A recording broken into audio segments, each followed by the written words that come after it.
बात करेंगे कुछ सेहत के हवाले से। हम देखते हैं कि खुदा न खास्ता किसी ना किसी तरीके से हम किसी ना किसी क्रोनिक मर्ज में मुब्तला है, लेकिन डेली बेसिस पे देखा जाए वो इंसान बहुत खुशकिस्मत है जो ज़िंदगी में कोई दवाई नहीं खा रहा, बगैर दवाई के सिर्फ सेहत के साथ अपनी ज़िंदगी गुजार रहा है।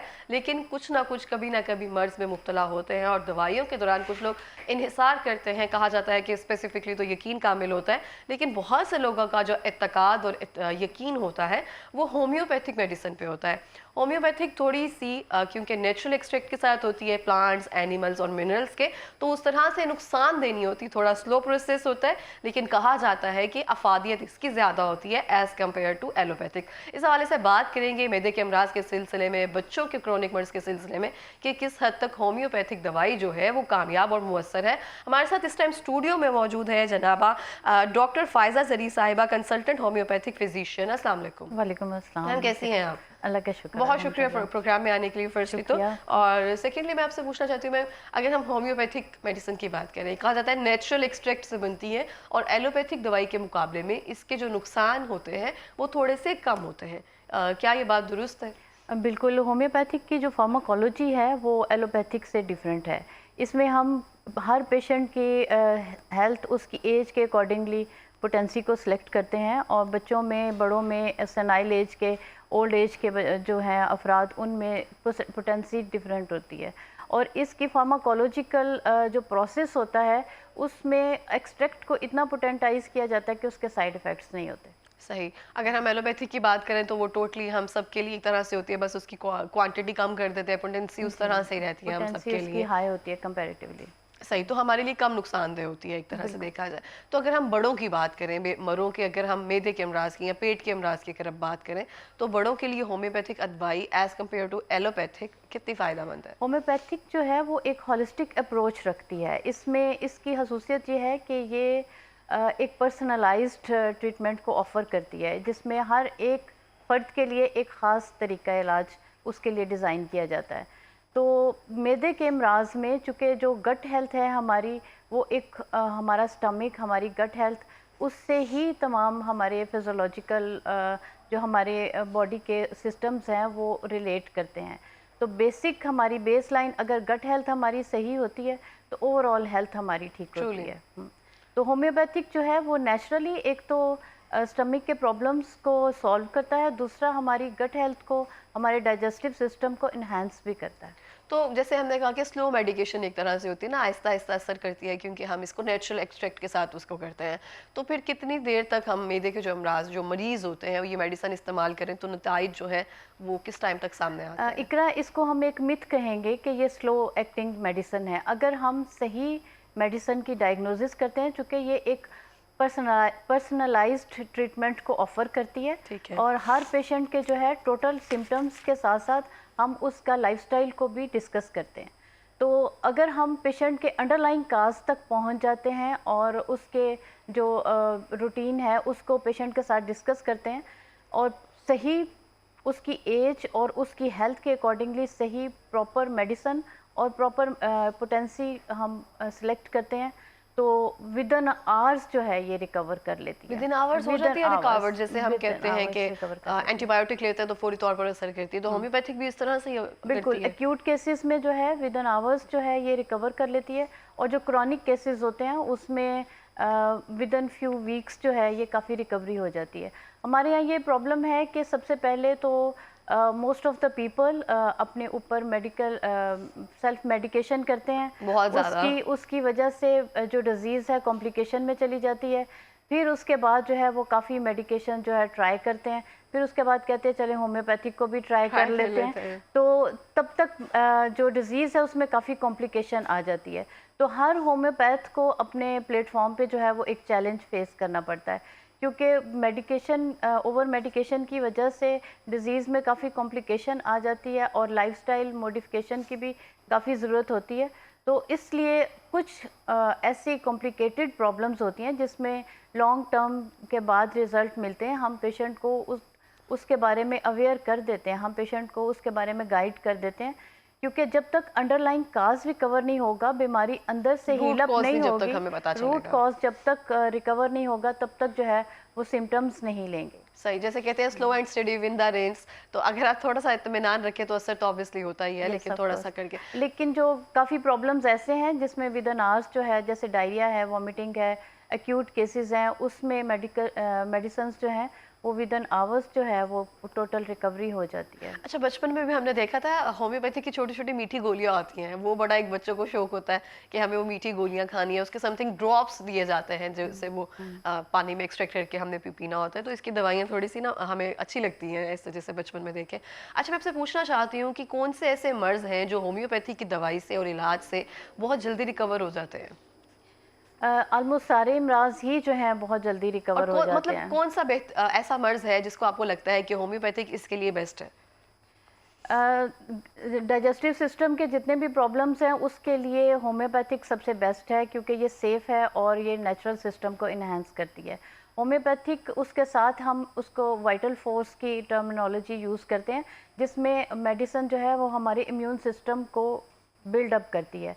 जब हमारी बॉडी की इम्यूनिटी इंक्रीज़ होती है तो नेचुरली वो एक तो डिज़ीज़ को रिकवर कर देता है और दूसरा वो प्रॉब्लम जो है वो दोबारा री अटैक नहीं करता। जैसे दूसरे ओके। सिस्टम में हम मेडिसिन लेते हैं, ठीक हो जाते हैं, उसके बाद जब छोड़ते हैं तो और बुखार फिर से होना शुरू, ये सब दो चीजें। तीन और प्रॉब्लम भी ऐड हो जाते हैं और वो प्रॉब्लम जो है वो रिकवर भी नहीं होता। अच्छा, अगर हम होम्योपैथी की मेडिसिन इस्तेमाल करते हैं गट हेल्थ को बेहतर करने के लिए, वो दोबारा से रिपीट नहीं होती वो चीजें, नहीं, जब तक आप बदपरहेजी या अपना लाइफस्टाइल वो खराब ना करें। लाइफस्टाइल खराब ना करें। सही है। अच्छा, अगर हम आजकल देखें तो बहुत ज़्यादा हम सुनते थे कि जितने भी हुक्मा यहाँ पे जो होम्योपैथिक के डॉक्टर्स होते हैं उसमें एलोपैथिक मेडिसिन है ना थोड़ी सी मिक्स कर देते हैं या ऐसा करके कुछ किया जाता है, इसमें कोई मिथ, ये सच्चाई है या सिर्फ मिथ है? अ, इसमें मैं क्या कह सकती हूँ, ये तो हर एक जो भी इंसान किसी की सेहत के साथ डील करता है वो उसकी बहुत ज़्यादा जिम्मेदारी है, बिल्कुल। बहुत ज़्यादा रिस्पॉन्सिबिलिटी है।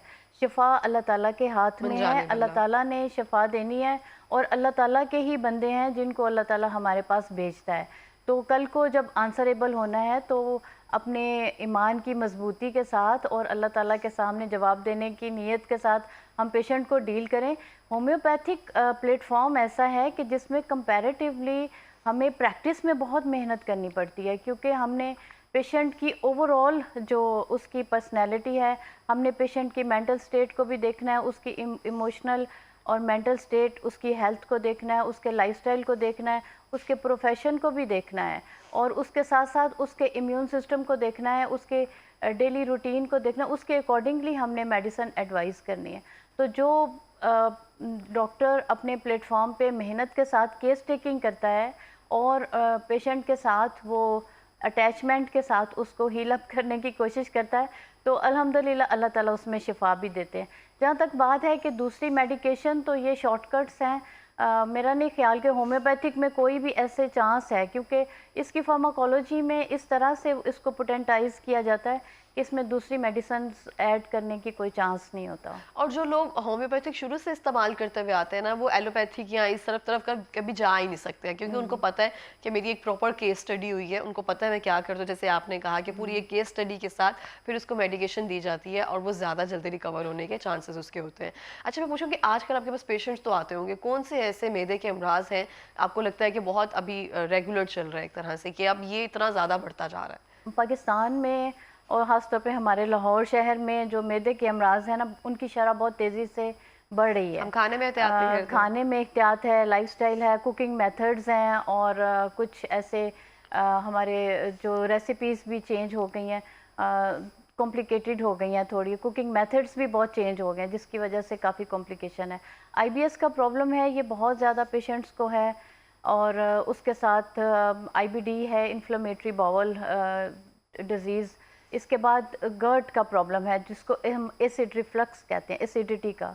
मैदे के अल्सर है, उसके साथ कॉन्स्टिपेशन, और कॉन्स्टिपेशन के बाद जो है वो पाइल्स का प्रॉब्लम होता है, फिस्टुला का प्रॉब्लम होता है, फिशर्स का प्रॉब्लम होता है। तो ये सारे प्रॉब्लम अल्हम्दुलिल्लाह 100% क्योरेबल हैं और इन सब प्रॉब्लम्स का बहुत इफ़ेक्टिव ट्रीटमेंट है। अच्छा, जैसे आपने कहा कि बहुत सारी चीज़ें हैं जो बदल गई हैं, कुकिंग मेथड से लेकर लाइफस्टाइल से लेकर हर चीज़ टोटली चेंज हो गई है। उसकी वजह से ये जो मर्ज़ हैं वो काफ़ी एक तरह से आम होते जा रहे हैं। तो कौन सी ऐसी हैबिट्स हैं या कुकिंग मेथड हैं हम अपनी डेली लाइफ रूटीन में शामिल कर सकते हैं कि हम कहीं ना कहीं इस तमाम अमराज से कभी ना कभी बच सकें? हाँ, ये बहुत अच्छा आपने क्वेश्चन किया। ये सभी लोगों के लिए बहुत एक गाइडलाइन है कि अपने किचन में जो प्रोसेस फूड हैं उनको कट डाउन कर दें। जितना पैकेट्स खोलेंगे, जितना प्रोसेस फूड यूज़ करेंगे, उतना ही आपका स्टमक जो है वो डिस्टर्ब होगा। जितनी नेचुरल चीज़ें हैं उनको ऐड करें। और दूसरी बात ये कि ये जो हमारे सुन्नत के फूड्स हैं वो अल्लाह ताला ने हमारी बॉडी की केमिस्ट्री जो है वो अल्कलाइन बेस्ड बनाई है। बिल्कुल। अगर हम उस पीएच लेवल को हम मेंटेन रखते हैं तो ना सिर्फ मैदा बल्कि हमारी पूरी बॉडी का सिस्टम, फिजियोलॉजिकल सिस्टम्स जो हैं वो ज़्यादा अच्छे तरीके से काम करते हैं। तो सब्जियां, फल ज़्यादा इस्तेमाल करें, प्रोटीन्स का प्रॉपर इस्तेमाल करें। रिफाइंड प्रोसेस्ड फूड जो है वो मैन मेड जो है उनको कट डाउन कर दें। बिल्कुल ऐसे ही है, आपने बड़ा अच्छा एक पॉइंट रेज किया है। प्रिजर्वेटिव फूड्स जितने हैं, रेडी टू कुक फूड जितने हैं, हम इतने ज़्यादा, जैसे हमने कहा ना, हम जल्दी में हैं, हम कुक नहीं करना चाहते हैं, हमें है कि हर चीज़ रेडी टू ईट मिल जाए, रेडी टू कुक मिल जाए। मेहनत करने से ना अब हम घबराने लग गए हैं। और जैसे हमारी माएँ हमेशा बताती थी कि ताज़ा हर चीज़ स्पेसिफिकली फौरी तौर पर नाश्ते में बनाई उसी टाइम खा ली, लेकिन अब प्रिजर्वेटिव फूड्स पे हम इतना इंहिसार करें, बच्चों को स्कूल लंच बॉक्स में भी वही दे रहे हैं। तो यही अगर हम बच्चों में बात करें, स्पेसिफिकली एक होता था कि बच्चों में ही मैदे के अमराज कम होते थे, सिर्फ मेनली या वायरल इन्फेक्शंस या कुछ गलत खा लिया तो उस वजह से। बच्चे आते हैं आपके पास, टीनेजर्स आते हो जो इनमें मुब्तला हो मर्ज में इसमें? बिल्कुल। जो छोटे बच्चे हैं होम्योपैथी तो हम कहते हैं कि इन्फेंट फ्रेंड मेडिकेशन है, छोटे बच्चों के बहुत से प्रॉब्लम्स को सॉल्व करती है। लेकिन ये वाकई एक सोचने वाली बात है और सबके लिए कि मेरे पास जो पेशेंट्स आते हैं वो टीनेजर होते हैं, 10-11 साल से लेके 18-19 साल के, और उनमें ये प्रॉब्लम पाया जाता है। और समटाइम्स अंडरलाइन काज ऐसा होता है कि वो गट हेल्थ उनकी मुतासिर होती है लेकिन सिम्टम्स कुछ और होते हैं।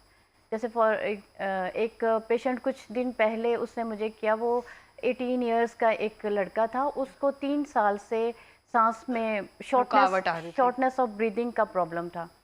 तो उसने एक्सरेज भी कराए, टेस्ट भी कराए, और 3 साल से वो इन्हेलर यूज़ कर रहा था। वो चेस्ट प्रॉब्लम के लिए आया था, इनफैक्ट उसका गट जो था वो मुतासिर था। तो विद इन अ वीक, जैसे आप पहले हम बात कर रहे थे ना कि क्रॉनिक डिजीज़ जो है, ये 3 इयर्स ओल्ड केस जो है विद इन 1 वीक रिकवर हो गया। और अल्हम्दुलिल्लाह अब वो उसने 1 हफ्ते में इन्हेलर लेना छोड़ दिया, क्योंकि उसके मैदे में ऐसी ब्लोटिंग हो रही थी जो कि उसके चेस्ट पे कंप्रेशन का बाइस बन रही थी। उसकी ईटिंग हैबिट्स ऐसी थी कि जो उसकी गट हेल्थ को मुतासिर कर रही थी। तो वो सब कट डाउन करने से विद इन अ वीक अल्हम्दुलिल्लाह उसने जो है वो इन्हेलर भी छोड़ दिया और मेडिसिन से उसका रिलीफ भी हो गया। ज़बरदस्त हो गया ये। अच्छा डॉक्टर मिलना भी एक बहुत बड़ी नेमत होती है कि आपका जो मर्ज़ है ना वो जल्दी डायग्नोज हो जाए। हमें पता नहीं चलता बेसिकली मर्ज़ क्या है और दवाइयाँ शुरू हो जाती हैं, और ये बड़ा ज़रूरी है हमारे लिए कि जल्दी वो मर्ज़ डायग्नोज नहीं हो पाता, क्योंकि हम उस तरह से एफिशिएंट नहीं रहे हुए अब। तो अच्छा, मैं आपसे पूछूँ कि हम जब बच्चों की मेडिकेशन स्टार्ट करवाते हैं, बच्चे जब छोटे होते हैं, तो आपको लगता है कि उनको स्टार्टिंग में होम्योपैथिक मेडिसिन की तरफ लेकर आना चाहिए ताकि उनका स्टमक महफूज रहे आइंदा के लिए, और वो स्लो प्रोसेस है ना, एक तरह से नेचुरल मेडिकेशन है, उसमें रहें ताकि वो महफूज रहें? होम्योपैथी जो है वो बच्चों की दोस्त है, दोस्त है। क्योंकि वो एक सेफ मेडिकेशन है, इससे कोई साइड इफ़ेक्ट नहीं है, ये नेचुरली उनका वाइटल फोर्स को इन्हांस करती है। तो आगे जाके उनकी इम्यूनिटी इतनी बेहतर हो जाती है कि वो बाकी प्रॉब्लम से भी बच जाते हैं। छोटे बच्चों में ख़ास तौर पे, जिनमें जैसे इन्फेंट्स हैं, मदर फीड पे होते हैं, उनमें ज़्यादा ब्लोटिंग का, गैस का प्रॉब्लम होता है, गर्ट का होता है, वॉमिट कर देते हैं, डायरिया बार बार होता है, तो उनमें होम्योपैथिक बहुत ही इफ़ेक्टिव है और बहुत सेफ मेडिसिन है। तो इसीलिए मैं कह रही हूँ ना कि बच्चों को स्टार्टिंग मेरा ख्याल है वहीं से करनी Yes, चाहिए of ताकि course. उनका आगे जाकर मैदा महफूज रहे। हम यहाँ पे एंटीबायोटिक कितने ले लेते हैं कि हमारा स्टमक टोटली डिस्टर्ब हो जाता है। अभी कुछ हुआ नहीं तो सिर्फ टोटली हम एंटीबायोटिक पे आना शुरू हो जाते हैं। अच्छा डॉक्टर साहिबा, मैं आपसे पूछना चाहूँगी कि हम अगर देखें स्पेसिफिकली, हम कौन सा ऐसा मर्ज है जिसका आपको लगता है कि होम्योपैथिक में इसका इलाज उस तरह से नहीं है, एलोपैथिक इसके लिए बेहतर है? होम्योपैथिक में जो नेचुरली, असल में होम्योपैथिक एक होलिस्टिक अप्रोच रखती है और हर पेशेंट का जो है वो उसके मेंटल लेवल को, उसके पर्सनैलिटी को, उसकी ओवरऑल हेल्थ को जो है वो करते हैं। हम पेशेंट की हिस्ट्री, उसके सिम्टम्स को लेते हैं, उसके बाद जो है उसके बाकी उसके होलिस्टिकली उसके जो पर्सनल उस रूटीन है, उसका लाइफस्टाइल है, उसको डिस्कस करते हैं। तो ऑलमोस्ट हम किसी एक डिजीज़ को स्पेसिफाई नहीं कर सकते हैं एज अ कि इसका नहीं। सिम्टम लेते हैं। हम एक डिजीज़ को क्योर नहीं करते, हम एक पर्सनैलिटी को क्योर करते हैं। इसलिए गट हेल्थ के साथ साथ हम ओवरऑल उसकी केस टेकिंग करते हैं, ओवरऑल उसकी हिस्ट्री को डिस्कस करते हैं। तो ये कहना कि कोई खास मर्ज़ के लिए होम्योपैथिक से एलोपैथिक इफ़ेक्टिव है, जो एलोपैथिक की डायग्नोसिस है हम उसको as a point, as a diagnosis symptom उसको लेते हैं। बाकी ओवरऑल उसके सिम्टम्स के अकॉर्डिंगली जो है मेडिसिन एडवाइस की जाती अरे है। बड़ा अच्छा लगा मुझे सुन के कि जब डॉक्टर्स कह रहे होते हैं ना, हम एक पर्सनालिटी को हम जो कर रहे हैं, हम प्रॉपर उसकी केस स्टडीज कर रहे हैं। नहीं तो हम सब डॉक्टर्स इतने हरी में हैं कि हमें होता है कि डॉक्टर तो मरीज, जैसे आपने कहा ना शुरू में कि अगर डॉक्टर जो है फ्रेंडली हो ना, तो आधा मर्ज तो वैसे ही मरीज का ठीक हो जाता है। तो मुझे लगता है आपके पास जो पेशेंट्स आते होंगे वो आधे वैसे ही आपकी तसल्ली और इतनी कामनेस, जिस तरह से आप चेक करती है उस तरह से ही ठीक हो जाते होंगे। अल्लाह ताला की तरफ से शिफा होती है और मरीज़ भी जो आते हैं वो अल्लाह की तरफ से ही भेजे हुए होते हैं। तो ये रिस्पॉन्सिबिलिटी होती है कि उनको हर लिहाज से मेंटल प्रॉब्लम्स ऐसी हैं, हमारा स्लीप साइकिल डिस्टर्ब हो, हमारी एंजाइटी स्ट्रेस लेवल ज़्यादा हो तो मल्टीपल प्रॉब्लम्स आती हैं। गट हेल्थ से रिलेटेड भी बहुत से प्रॉब्लम्स आती हैं। स्ट्रेस की वजह से। यस, गट हेल्थ के मुतासिर होने से स्ट्रेस भी हो सकता है और स्ट्रेस की वजह से सबसे पहले गट हेल्थ हाँ मुतासिर जी, होती बिल्कुल है। ऐसे जब देखते हैं आप एंजाइटी तो की सिम्टम्स होती है, आपके पेट में बटरफ्लाइज समथिंग इस तरह से होते हैं, आपको वॉशरूम जाना पड़ता है, तो ये बड़ा एक होता है, एक मेजर सिम्टम है। और एक आजकल जो प्रॉब्लम है कि जब आप एक डॉक्टर के पास जाते हैं गैस्ट्रिक प्रॉब्लम की वजह से, वो कहता है कि अब आप एंडोक्राइनोलॉजिस्ट के पास जाएं, अब आप हाँ जी, किसी और के पास जाएं और ये टेस्ट भी कराएं। तो इन सब प्रॉब्लम्स को एक होम्योपैथिक डॉक्टर जो है वो कवर कर लेता है।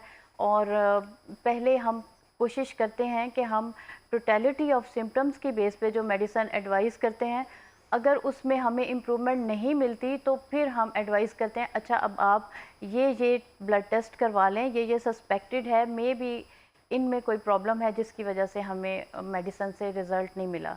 तो हम टोटलिटी ऑफ सिम्टम्स पे ओवरऑल पेशेंट को जो है फोकस करते हैं। सही। अच्छा, हमने ये चीज़ें डिस्कस कर ली हैं कि जो हमारी गट हेल्थ है उसकी जो मेनली रीज़न ख़राब होने की है, उसमें एंजाइटी, स्ट्रेस, यहाँ पर प्रिजर्वेटिव फूड्स जो हैं Yes. वो उनकी मेजरली रीज़न बन रही है। इनको हमें थोड़ा सा अवॉइड करने की ज़रूरत है। अच्छा, अगर हम बच्चियों को देखें, आपके पास टीनेजर जिस तरह से आ रहे हैं बच्चे, ये किस तरह से अपनी लाइफस्टाइल को बेहतर कर सकते हैं, अपनी गट हेल्थ को महफूज रखते हैं, और कौन सी ऐसी खुराक है जिसको शामिल अपनी डाइट में करें? हाँ बिल्कुल। हार्मोनल कुछ प्रॉब्लम्स ऐसी होती हैं कि जो हमारे गट हेल्थ के मुतासर होने की वजह से भी होती हैं। गट हेल्थ जो हमारे नॉर्मल इंटेस्टाइनल फ्लोरा है उसके डिस्टर्ब होने की वजह से बहुत से प्रॉब्लम्स आ जाते हैं। आजकल जो टीनेजर्स आ रहे हैं उनमें जो बेस लाइन पे जो रूट काज है वो यही है कि उनका लाइफस्टाइल मॉडिफिकेशन की बहुत ज़रूरत है। उनके स्लीप साइकिल डिस्टर्ब है, उनके ईटिंग टाइमिंग्स डिस्टर्ब हैं जिसकी वजह से बहुत से प्रॉब्लम्स हैं, और बाहर के खाने के वो बहुत शौकीन है जिसकी वजह से उनकी गट हेल्थ मुतासर होती है। तो उनको, इन सब पेशेंट्स को मैं यही एडवाइस करती हूँ कि सबसे पहले तो प्रोसेस फूड छोड़ें, और दूसरा अपनी प्रॉपर एक स्लीप टाइमिंग में अपनी प्रॉपर स्लीप साइकिल जो है उसको मेंटेन करें। और तीसरा मैं उनसे प्रॉमिस लेती हूँ, क्योंकि इनसे प्रॉमिस लेना होता है क्योंकि 50% जो है लाइफस्टाइल पेशेंट की तरफ से हमें कोऑपरेशन मिलती है, तो मेडिकेशन जो है वो 50% हम प्रॉमिस करते हैं कि आपका प्रॉब्लम ठीक हो जाएगा। 50% आप हमारे साथ प्रॉमिस करें कि आप अपना जो है वो लाइफस्टाइल बेहतर करेंगे। उनके टाइमिंग का प्रॉमिस करती हूँ कि आप ब्रेकफास्ट टाइम पे करेंगे और डिनर टाइम पे करेंगे और अपना स्लीप साइकिल प्रॉपर रखेंगे, तो उससे जो है बहुत हेल्प मिलती है। इन लाइफस्टाइल के बेहतर होने से मेडिसिन को भी अच्छा रिजल्ट देने में हेल्प मिलती है। बिल्कुल इस तरह से ही है। और मैम, मैं आपसे कहना चाहूँगी, हमारे पास लास्ट मिनट है, कोई पैगाम देना चाहेंगी? बिल्कुल, मैं सबको यही पैगाम देना चाहूँगी कि जैसे आपने शुरू में ये मैसेज दिया कि हर कोई जल्दी में है, जल्दबाजी में है, तो जब आप अपने खाने के औकात में खाना खाएं तो माइंडफुल हो के खाना खाएं।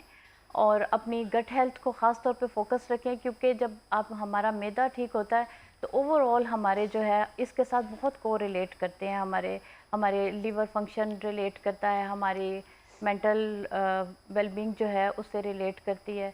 तो अपने लाइफस्टाइल को जो है वो नेचर के करीब लेके आएँ, क्योंकि हमारे जो नेचुरल फूड है वो अकॉर्डिंग टू आवर बायोकेमिस्ट्री अल्लाह ताला ने हमारे लिए बनाई हुई है, और हमारे जो टाइमिंग है वो अल्लाह ताला ने हमारी बायोकेमिस्ट्री के मुताबिक उनको हमें कहा हुआ है कि हम उसके अकॉर्डिंगली अपने टाइम को मैनेज करें।